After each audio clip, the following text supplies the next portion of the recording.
بسم اللہ الرحمن الرحیم۔ وسطانیہ چہارم کے عزیز طلباء و طالبات، جیسا کہ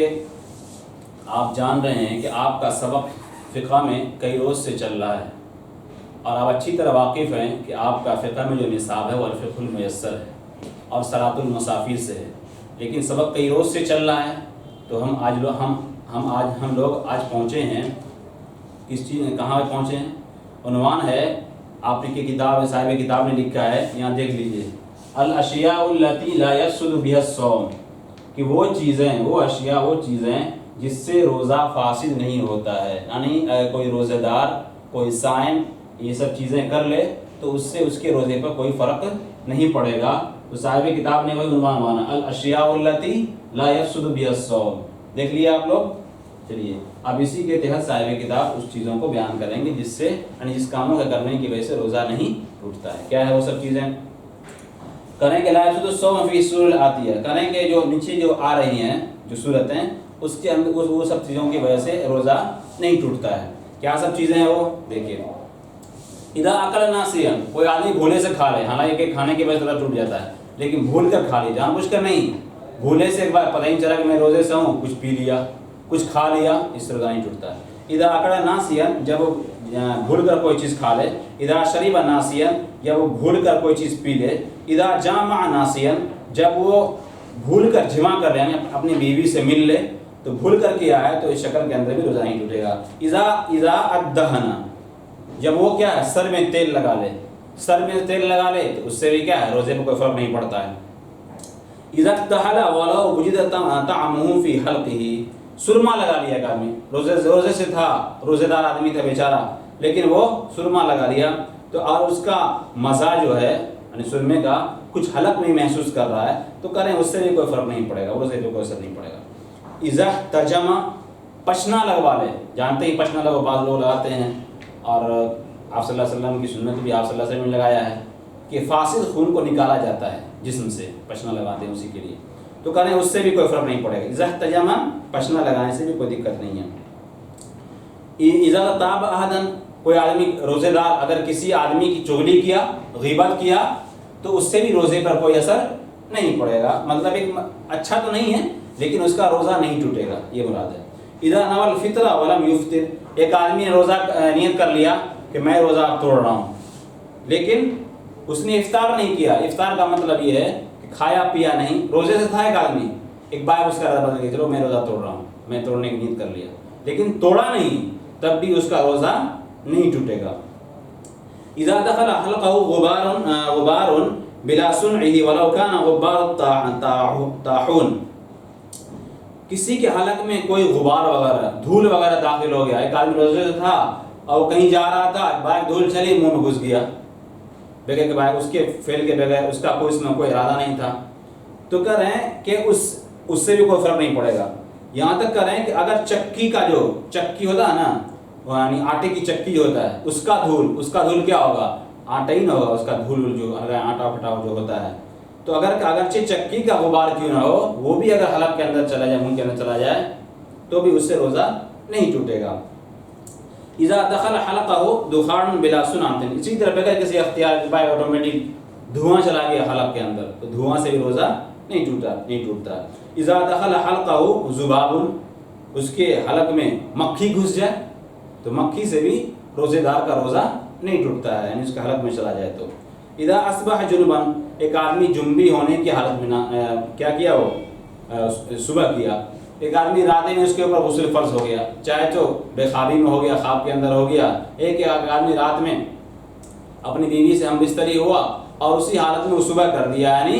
صبح فجر سے پہلے وہ نہیں نہایا، نہیں پاک صاف ہوا تو اس کے روزے پر اثر نہیں پڑے گا، لیکن ایسا کرنا مکروہ تحریمی ہے، ایسا نہیں کرنا چاہیے۔ لیکن اگر کوئی آدمی جنبی حالت میں اگر روزہ رکھ رہا ہے اور رات میں وہ ناپاک ہو گیا تھا تو اس سے بھی اس کے روزے پر اثر نہیں پڑے گا، اثر نہیں پڑنے کا مطلب یہ کہ اس کا روزہ نہیں ٹوٹے گا۔ قَالَ لَا يَفْسُدُ الصِّيَامُ إِذَا بَقِيَ طُولُ النَّهَارِ جُنُبًا، اس طرح صاحب کتاب کہ روزہ نہیں ٹوٹے گا جبکہ دن کا لمبا بہت درازی دن تک یعنی لمبے دن تک وہ جنبی باقی رہا. ایک آدمی 11-12 بجے تک ناپاکی ہے, رات میں ناپاک ہوا تھا لیکن 12 بجے تک وہ ناپاک جنبی ہے, اپنی بیوی سے ملا تھا, یہ کہ وہ رات میں ناپاک ہو گیا تھا, تب بھی اس سے روزہ نہیں ٹوٹے, لیکن ایسا کرنا مکروہ ہے. ولیکن کچھ صاحب کتاب کر رہے ہیں ولیکن یکرہ, لیکن یہ ایسا کرنا مکروہ ہے, تحریما, مکروہ تحریمی ایسا کرنا. کیوں؟ لترک فرض الصلاۃ, فرض نماز کے چھوڑنے کی وجہ سے وہ مکروہ تحریمی کا وہ مرتکب ہوگا. اس کے بعد آگے صاحب کتاب کر رہے ہیں کہ اذا خاض نازا فدخل الماء فی اذنہ, ایک آدمی نہر میں جا کے ڈبکی لگایا, روزے سے تھا, روزے دار تھا بیچارہ, وہ جا کر کے نہر میں نہانے لگا اور اس کے کان میں پانی گھس گیا, تو کیا ہوگا؟ اس طرح ٹوٹ جائے گا. کہہ رہے ہیں صاحب کتاب روزہ نہیں ٹوٹے گا. اذا دخل انفہ مخاط فاستنشقہ عمدا ابتلعہ, ایک آدمی کے ناک میں کیا ہے؟ بلغم آ گیا, داخل ہو گیا ایک بائک, اور کیا کر دیا؟ پھر اس کو اوپر چڑھا دیا, جان بوجھ کر اوپر چڑھا دیا اور اس کو نگل بھی گیا, تو کہہ رہے ہیں کہ اس سے بھی روزہ نہیں ٹوٹے گا. اذا غلبہ القیء وعاد بغیر صنعہ سواء کان القیء قلیلا او کان کثیرا, اسی طرح بہت قے پائے آ گیا لیکن اس کے ارادے کے بغیر وہ لوٹ بھی گیا, یعنی ہوا نہیں, پھر چلا ہی گیا اندر. اب صاحب کتاب کر رہے ہیں چاہے وہ قے کم ہو یا زیادہ ہو, دونوں شکل کے اندر اس کا روزہ نہیں ٹوٹے گا. لیکن کہہ رہے ہیں کہ ایک آدھ دوسری بات, اذا تعمد القیء وکان القیء اقل من ملم فمہ وعاد لغیر صنعہ, جب کوئی آدمی جان بوجھ کر قے کرے اور وہ قے منہ بھرنے سے کم ہو, یعنی تھوڑا بہت قے تھا اور وہ پھر لوٹ گیا, یعنی ہوا نہیں, وہ پھر لوٹ گیا, تو اس سے بھی روزہ نہیں ٹوٹے گا. اس کے بعد کہہ رہے ہیں صاحب کتاب اذا اکل الشیء الذی کان بین اسنانہ وکان الشیء الماکول اقل من الحمصۃ, بس اوقات ایسا ہوتا ہے کہ آدمی کے دانت میں کوئی چیز پھنس جاتی ہے, کوئی کھانے والی چیز, اسی کو کہہ رہے ہیں کہ اس چیز کو کھا لے جو اس کے دانت کے بیچ میں کچھ پھنس گیا تھا, کوئی کھانے پینے کی چیزیں, کریں کہ اور وہ جس چیز کو انہوں نے کھایا ہے وہ چنے سے کم ہے, یعنی چنے کے برابر ہے, اس سے کم ہے, تو اس کے کھانے کی وجہ سے بھی اس کے روزے پر کوئی فرق نہیں پڑے گا, روزہ اس کا نہیں ٹوٹے گا. اسی طرح کر رہے ہیں 18ویں چیز ہے اذا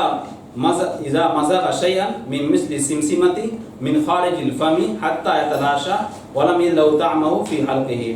ایک آدمی تل کے برابر کوئی چیز باہر سے لے کر منہ میں ڈال لیا,